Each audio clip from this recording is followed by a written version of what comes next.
Hey, what's up, guys? Brian Savage here with you on a rainy 4th of July.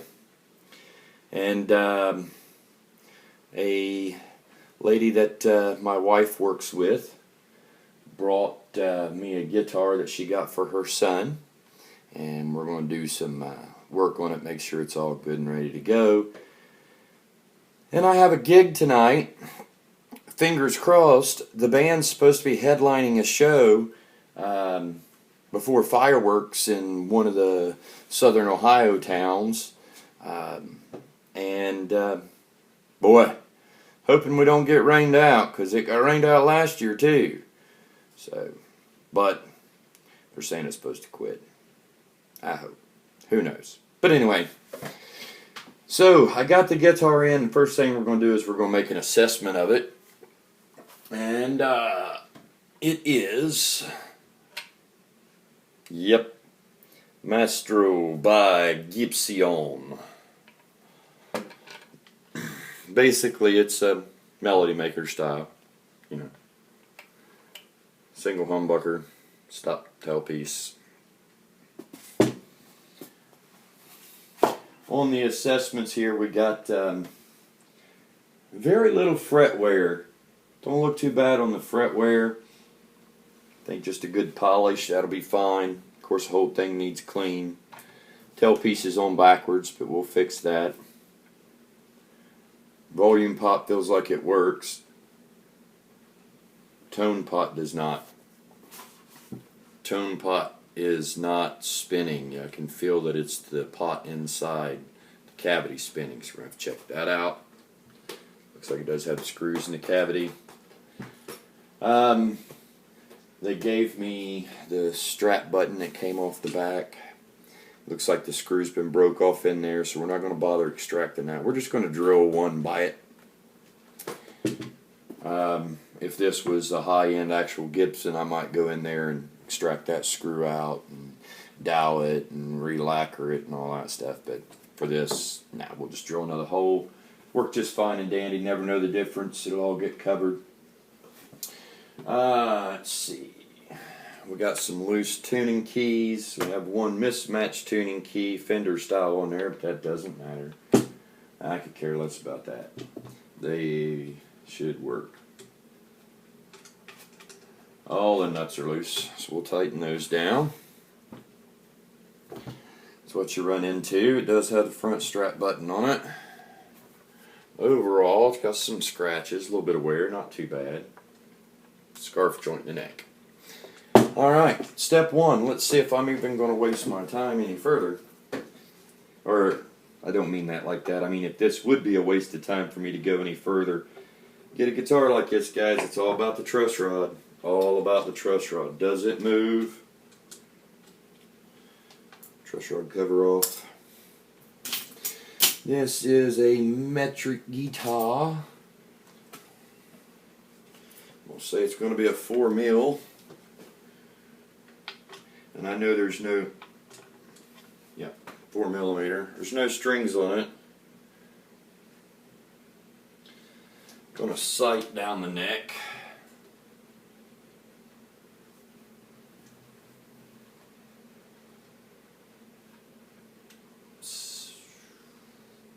It looks fairly straight. Looks like it might have a little hump at the body joint. Let's see if this bad puppy moves. Always try to loosen before you try to tighten. It did have a little bit of tension, but just barely. See if it'll tension up.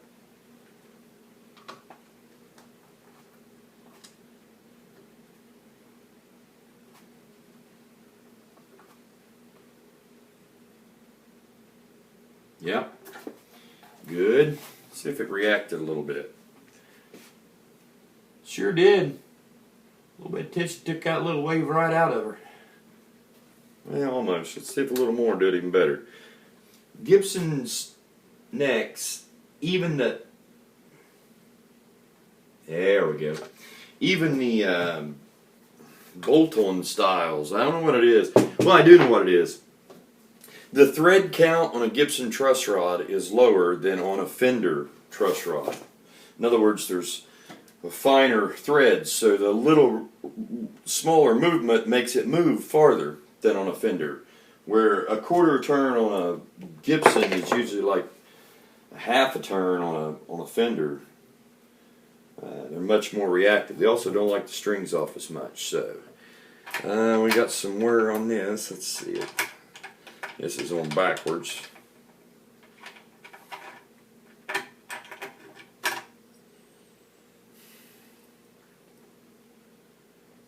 Don't look like we have any chewed out places. All the saddles look like they'll be alright. It is pretty wore, but we'll shine that up.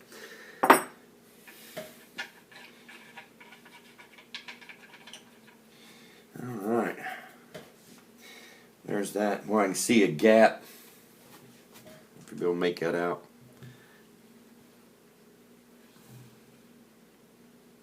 Right there. You can see where the hole is down into the body. It looks like a shadow on the screen, but that is not a shadow, that's a hole. That's a piece of the bobbin sticking out there. Let's keep our fingers crossed on that. We know we got to get into that cavity anyway and fix this tone knob and see what the dealio is with that.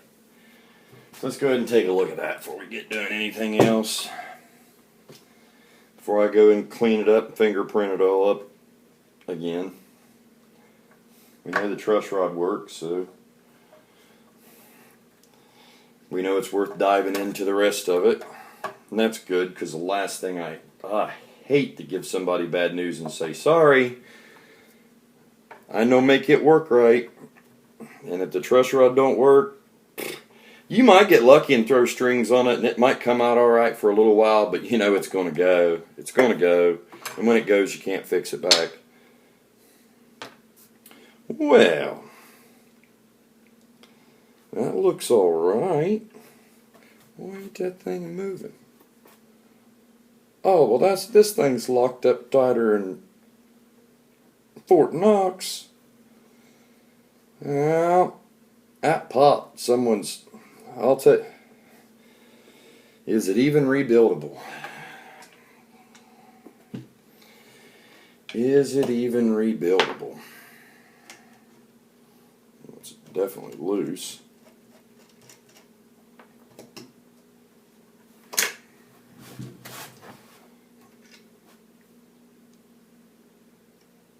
Oh wow, that thing is locked up. Well, did they melt it in there? I mean, it don't look like it's got that hot. It ain't globbed. I mean, it's not a bad solder job. It's not big globs. The chrome's not all discolored from all kinds of heat. So whoever did it, it's not factory wiring.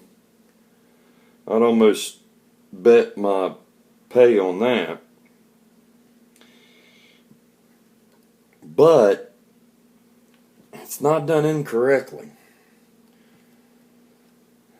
Well,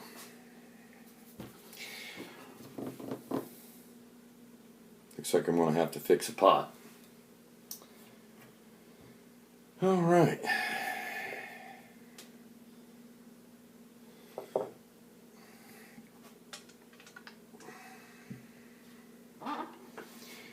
I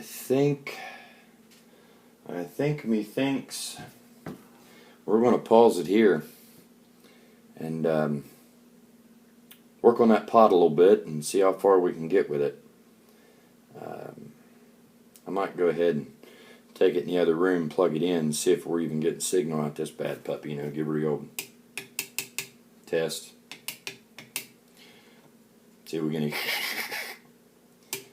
before we even go any further, to see if I gotta dive further into this, because I don't want to. If I have to take that pot out, which I imagine I'll have to, unsolder it and put in a different one, I don't want to waste all my time doing that with this pickup if this pickup's no good. And considering I see ribbon of the bobbin sticking out there, me no likey that sign. But you never know. Might sound be one of the best sounding pickups I've ever heard in my life. You just never know. Alright. And I think everything else is going to clean up good. So, we're going to pause it here. When you come back, I'm going to test it, make sure, take it in the other room, make sure everything works and whatnot. And then maybe when we come back, I'll show you how to open up that pot and see if we can get that one fixed. And then if not, we'll just solder in a new one. So, I'll be right back to you. Okay guys, we're back. I know, seems like I was never gone. It all works. Plugged it in. We got tappy tappy. We got noise. It really don't have no scratching a volume pot. This tone pot isn't moving for nothing. So there's these little ears on the sides of this style. Some of them they crimp around the back. We're just going to lift these little ears up carefully, not to break them off. We need to kind of hold the pot together as we do it, because as soon as you bend these things back, it lets you open up the pot. What in the world is wrong with this thing? Well, yeah, it's just roached inside. The wiper and everything's just, it won't even come apart. Oh wow, won't even come apart. To try to see if we can clean it up. It's the barrel. This threaded part is stuck to this, which is a shame because the wiper looks to be in good shape. It's not all corroded and gummed and garbed up. It's just flat out corroded and froze to the shaft. Yeah, that ain't turning for nothing. That ain't gonna turn for nothing. Well, shucks. Guess what Brian gets to do? Get out the old soldering iron and replace this pot. It's a humbucker, so I'm sure it's a 500K. I'm sure it's a B or a audio taper pot. Does it even say on it what it is? Now, if it did, either got covered up or wore off long ago. But we're going to replace this with a 500K pot. We're going to replace it with, you either see them called A or B. And I've been educated on that A is A's a linear taper and B's audio taper, or vice versa, one of them deals. Yeah, you can always tell when you stick them in how they react. We'll tighten this thing really good and down on the mount and see if I can hold it and get it to break free with a screwdriver, because the wiper's in good shape. That's what makes this aggravating. It's turning a little bit there. Goodness.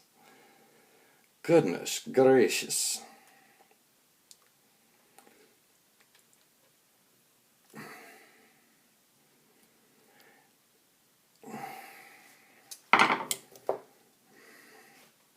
I'm going to spray some contact cleaner in it and keep working at it. Because who knows?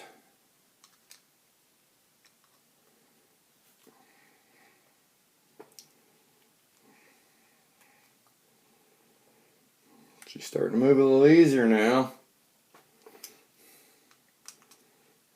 I think I'll get it work loose. That's going to be a chore. I got to get the contact cleaner out to do that. Alright, well, so looks like it's cleaning. Let's remount it. Because if I don't get it clean, then I got to go back in and take it all out. And we'll leave the back off, but if I mount it in here, it's going to help.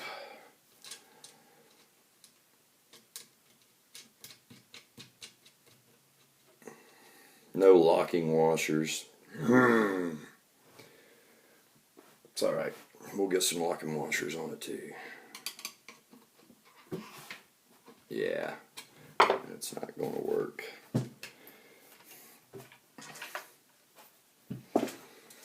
Alright, let's tighten up tuners.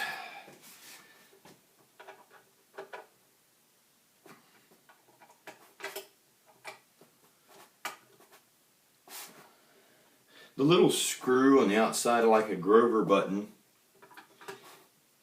those work loose, and that's what gives you how much turn tension you're going to feel. It's how much it's squeezing that little plastic neoprene bushing in there.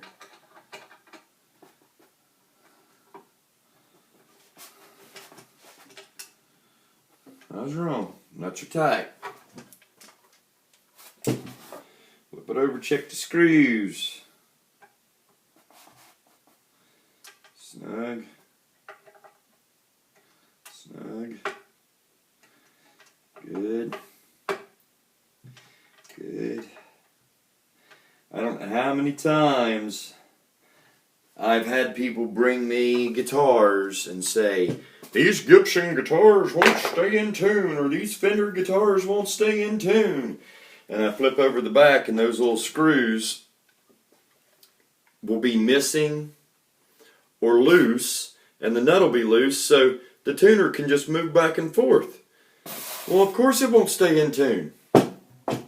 You gotta tighten that stuff up, guys. Alright.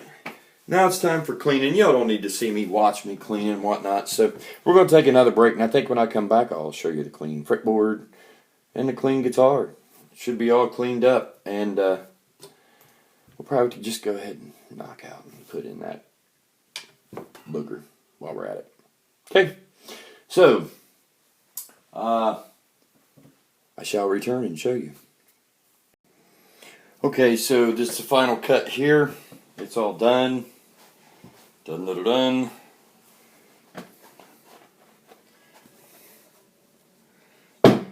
Whoop. Good thing I've had these tables, huh? So, we got the frets nice and polished.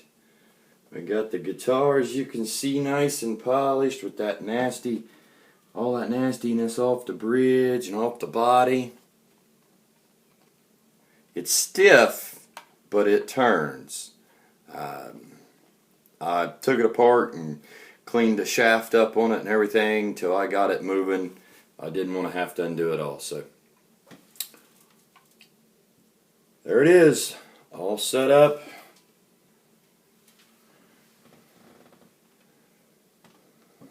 Even got the back to come out all shiny. Has a little bit of scuffage on it. You can see right there where the light is. Front, not too bad at all. A little bit right there. You can see it. But other than that, not in bad shape. It plays good. No fret buzz. Without ridiculous action. Didn't have to shim the neck. We had a good neck break angle. All in all, not a bad setup for it. It plays pretty good, and